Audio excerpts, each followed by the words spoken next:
ஆனா உட்கார்ந்து கேக்குறாங்க, பார்வதி ரியாக்ட் பண்ணல. இல்ல பார்வதி அது நடுவுல ஸ்டாப் பண்ணாங்க. அதுக்கப்புறம் திருப்பி இவங்க எல்லாம் ஆர்கியூ பண்ணாங்க, நீ அந்த மாதிரிலாம் பேசக்கூடாது, தப்பு. வினோத் அவங்க அதாவது சேதுபதி ஒரு எபிசோட்ல சொல்லியிருப்பாரு, உங்க ஃப்ரெண்டாவே இருந்தாலும் தப்பு பண்ணா நீங்க சொல்லணும்னு சொல்லியிருப்பாரு. ஆனா சப்போர்ட் பண்ணணும்னு அவசியம் கிடையாது. ஆனா இவர் சப்போர்ட் பண்றாரு. Okay fine. அதுதான் வினோத்துக்கு ஒரு தப்பான ஒரு விஷயம் வந்து வினோத் கிட்ட அதுதான் நான் சொல்லுவேன். ஆனா எனக்கு என்ன அப்படின்னா, வினோத் இன்னைக்கு வந்து என்ன சொன்னாருன்னா, அப்படி பேசின தப்பு சாரி கேளு அப்படின்னாரு. ஆனா அது உண்மையா சொன்ன மாதிரி எனக்கு தெரியல.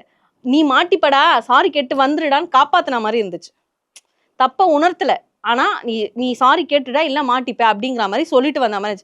வெரி ஓகே, நீங்க அப்படி சொல்லிக்கிறீங்க, எல்லாமே ஓகே. ஆனா இன்னைக்கு அவங்க உட்காந்து இன்னைக்கும் அந்த பொண்ணு வந்து நான் பண்ணது தப்புன்னு தான் நான் சொல்றேன், நான் வெளியில வந்து இதுக்கு இன்டர்வியூ தரேன்னு நான் சொல்லிட்டேன், இதுக்கப்புறமாவும் இதை பத்தி ஏன் பேசணும், இங்கேயும் எடுத்துட்டு வந்தோம், அதுக்கு ஒரு க்ளோஷர் கொடுத்துட்டேன் நானு, இங்கேயும் எடுத்துட்டு வந்து பேசணும்ன்றாங்க. இப்ப அரோரா எக்ஸ்பிளைன் பண்றாங்க, அவ வந்து என்னுடைய உரிமை எல்லாமே அன்வான்டா அவன் டச் பண்ணதே கிடையாது, அவன் ரொம்ப இன்னசென்ட் அப்படின்றாங்க.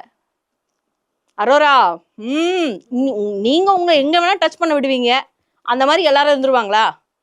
பார்வதிக்கு எவ்வளவு நெகட்டிவிட்டி வேணா இருக்கலாம், ஆனா ஒரு லவ்னு வந்ததுக்கு அப்புறம் தான் அந்த பொண்ணு டச் பண்ண விட்டுச்சு. அதுக்கு ஆஃப்டர் பிஃபோர்ன்ற வீடியோவே இருக்கு நம்ம கிட்ட. வீடியோ இருக்கு. ஜெயில டச் பண்ணும்போது அலோ பண்ணல, லவ்னு வந்ததுக்கு அப்புறம் அலோ பண்ணாங்க. இதுதான் பார்வதி. என்னதான் நெகட்டிவிட்டி, அசிங்கம், அவமானம் நீங்க கழுவி ஊத்துங்களேன், இதுதான் பார்வதி. அரோராக்கு வந்து ஃபயர் விடுறீங்கல்ல, இதுதான் அரோரா.